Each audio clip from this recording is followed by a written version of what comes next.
امام سفیان ثوری فرماتے ہیں کہ میرے ساتھ ایک شخص حج پر تھا.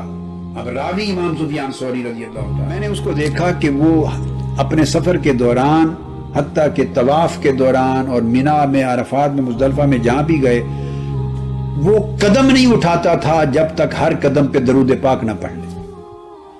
ہر قدم پہ درود پاک پڑھتا تھا. امام سفیان ثوری رضی اللہ تعالیٰ عنہ فرماتے ہیں کہ میں نے اس سے پوچھا، کیا آپ یہ جو عمل کر رہے ہیں، ہر قدم پہ درود پاک پڑھتے ہیں اور دوسرا قدم رکھتے نہیں جب تک درود پاک نہ پڑھ لیں، کیا آپ کسی حدیث اور کسی روایت جو شرعی علم ہے، سند ہے، کسی علمی سند کی بنیاد پر یہ کام کرتے ہیں؟ قال نعم، اس نے کہا ہاں، میں علم شرعی کی سند کی بنیاد پر یہ کام کرتا ہوں. قال، اس نے پوچھا من انتا، اے پوچھنے والے آپ کون ہیں؟ وہ نہیں جانتا تھا کہ یہ امام سفیان ثوری ہیں.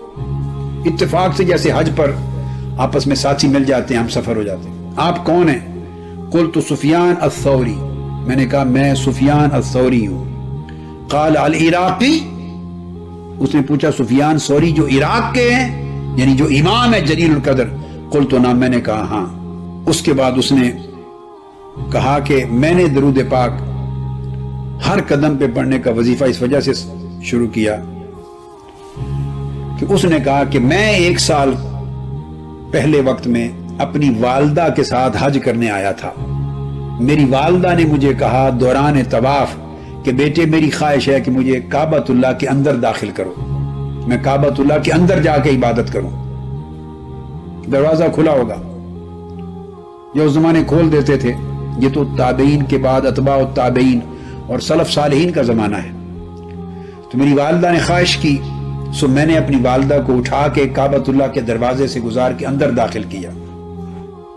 جو ہی کعبۃ اللہ کے اندر میری والدہ داخل ہوئی، اس کا پیٹ پھول گیا، متورم ہو گیا اور چہرہ سیاہ ہو گیا. اور اس حالت میں میں پھر اس کے پاس پریشان ہو کر بیٹھ گیا. چہرہ متورم ہے، چہرہ بالکل سیاہ ہو گیا ہے اور پیٹ پھول گیا ہے اور قریب مرگ اس کی حالت ہو گئی ہے. میں پریشان ہو کے بیٹھ گیا. میں نے ہاتھ اٹھائے کہ باری تعالیٰ، اب اس حالت میں اپنی والدہ کو کہاں لے کے جاؤں اور کعبۃ اللہ سے باہر بھی نکالوں تو بڑی شرمساری ہے، سب لوگ طواف کرنے والے کیا کہیں گے. کہ اس حالت پریشانی میں تھا کہ اچانک سفید لباس پہنے ہوئے نورانی چہرے کے ساتھ کوئی شخص اندر داخل ہوا اور اندر آ کر اس شخص نے میری والدہ کے چہرے کی طرف اشارہ کیا. فبیدہ، چہرہ روشن ہو گیا سفید نور کے ساتھ. پھر میری والدہ کے پیٹ کی طرف اشارہ کیا. فبیدہ، اس کا بطن بھی بالکل اس کی سوجن اور سویلنگ اور نارمل ہو گیا. پھر اس کی مرض ختم ہو گئی اور شفا یاب اور صحت یاب ہو گئی.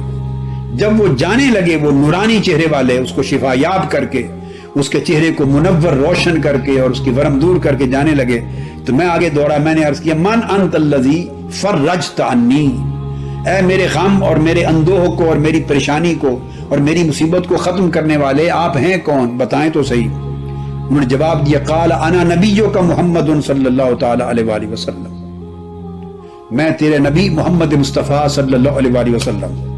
اور اس کی والدہ کی عادت کیا تھی کہ اس کی والدہ کثرت کے ساتھ آقا علیہ السلام پر درود و سلام پڑھا کرتی تھی، کثرت سے درود و سلام پڑھتی تھی.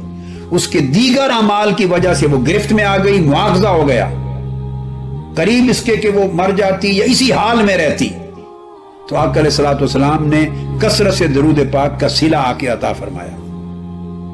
تو میں نے عرض کیا یا رسول اللہ صلی اللہ علیہ وسلم، اب آپ نے اتنا بڑا کرم کر دیا تو مجھے کوئی نصیحت کر جائیے، حکم دے جائیے، میں کیا کیا کروں زندگی میں.